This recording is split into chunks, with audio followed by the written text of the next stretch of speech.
আমাদের উদ্দেশ্য ড্রাইভারদের একটু ট্রিটমেন্ট দেওয়া। দেখলো যে আমার শারীরিকভাবে আমি সুস্থ আছি কিনা। বড় সমস্যা হচ্ছে তারা ফোন ব্যবহার করে। একজন ড্রাইভার বলেই ফেললে মোবাইলে কথা বলাটা একদম নিষিদ্ধ করে দিতে হবে। বিশেষ করে বড় দূরপাল্লার গাড়ি, কাভার্ড ভ্যান, দূরপাল্লার বড় বাস, তারপরে রেডিমিক্স, তারপরে লরি ড্রাইভার হেল্পারদের সাথে কুশল বিনিময় করে তাদের নিয়ে আসলাম। তাদের আমরা প্রাথমিকভাবে আমাদের ডাক্তার, বিশেষজ্ঞ ডাক্তাররা তাদের ট্রিটমেন্ট দিল এবং তাদের শারীরিক বিষয়, তারা শারীরিকভাবে সুস্থ আছে কিনা, কারণ একজন সুস্থ মানুষ, সুস্থ ড্রাইভার দরকার প্রপারলি গাড়ি চালানোর জন্য, যাতে আমাদের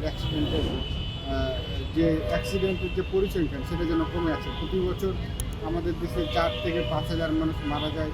রাষ্ট্রের অনেক বড় আর্থিক ক্ষতি হয়, যে ফ্যামিলি যে একজন কর্মক্ষম ব্যক্তি মারা গেলে সেই ফ্যামিলিটা ধ্বংস হয়ে যায়। তা আমাদের এই হেলথ ক্যাম্পের মূল উদ্দেশ্য হচ্ছে এটা গণমাধ্যমের এবং সাংবাদিকদের মাধ্যমে এটা দেশব্যাপী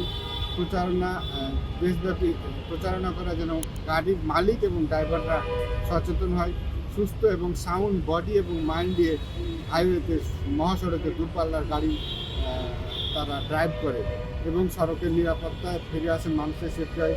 একজন ড্রাইভার বলেই ফেললেন যে আমি যখন গাড়িটা ড্রাইভ করি ওই সময় যদি মোবাইলে কথা বলতে যাই, কিংবা আমার সামনে হঠাৎ একটা প্রাইভেট কার কিংবা রিক্সা সিএনজি চলে আসলো, দেখা গেল যে যিনি প্রাইভেট কার সিএনজি রিক্সা সেও মোবাইলে কথা বলে।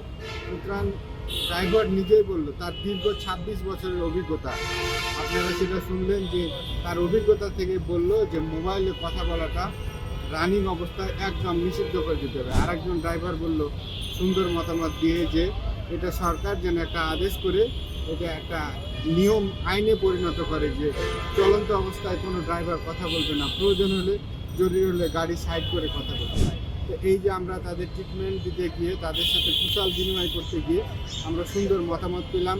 এইটা আপনাদের মাধ্যমে যখন দেশব্যাপী প্রচারিত হবে, আশা করি এই দেশের মানুষ এই বিষয়ে সচেতন হবে, গাড়ির মালিক ড্রাইভার সচেতন হবে, সুস্থ শরীর এবং মন নিয়ে লং রুটে যখন গাড়ি ড্রাইভ করবে তখন অ্যাক্সিডেন্টের মাত্রা কমে আসবে। একটা পরিসংখ্যানে দেখা গেছে বিশেষ করে পথচারীরা দূরপাল্লার বড় গাড়ি তারা বেশি ক্র্যাশের সম্মুখীন হয় এবং মারা যায়।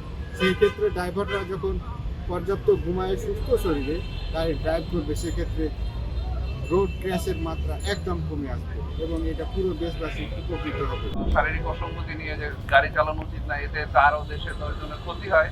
তো সেটা তাদের বোঝানোর জন্য বা তাদের শারীরিক ব্যাপারটা আমরা উপলব্ধি করানোর জন্য আজকের এই প্রোগ্রামটি।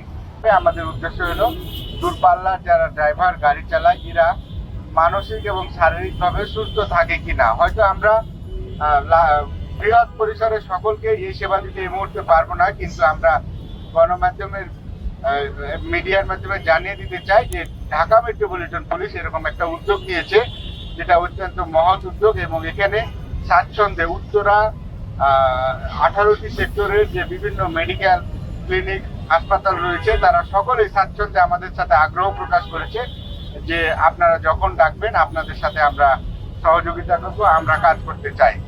আমরা এইভাবে আমরা বেছে নিয়েছি ইউএসবি স্পেশালাইজড হসপিটালকে। আমাদের উদ্দেশ্য ড্রাইভারদের একটু ট্রিটমেন্ট দেওয়া, প্রয়োজনে তাদের যদি কোনো জটিল অসুখ থাকে সেক্ষেত্রে হাসপাতাল কর্তৃপক্ষ তাদের নামমাত্র মূল্যে কিংবা বিনামূল্যে সহযোগিতা দিতে এই কমিটমেন্টও তারা দিয়েছে।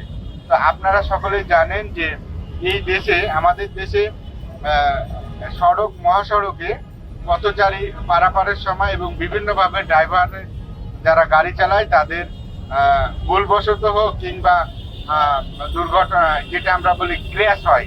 ক্র্যাশ বলতে যে চাইলেই কিন্তু দুর্ঘটনা এড়ানো যায়, যে আমি কখনো ঝুঁকি নিয়ে রাস্তা পারাপার হব না। আপনারা জানেন যে বিএনএসে যে হারে মানুষ পারাপার হয় দ্রুতগামী গাড়ির মধ্য দিয়ে, এখানে কি দিনে কয়েকটা ক্র্যাশ হওয়া খুব অসম্ভব? এটা তো সহজ একটা, মানে যেভাবে মানুষ ক্রসিং করে রাস্তা, তো এটা আমরা দুর্ঘটনার চাইতে গুরুত্বপূর্ণ হলো যে ক্র্যাশিং হওয়া। একটা মানুষ যাচ্ছে আর তাকে গাড়িতে চাপা দিল, দুর্ঘটনা মূলত যেটা সরাসরি সৃষ্টিকর্তার মাধ্যমে হয়ে থাকে, যে ভূমিকম্প হলো কিংবা বজ্রপাত হলো, আমি মারা গেলাম, কিন্তু ড্রাইভার আসতেছে, আমি ক্রস করতেছি, আমরা সচেতন হলে এটা এড়ানো সম্ভব, কিন্তু বজ্রপাত এড়ানো সম্ভব না, কিংবা ভূমিকম্প যেটা, কিংবা প্রাকৃতিক কোনো দুর্যোগ।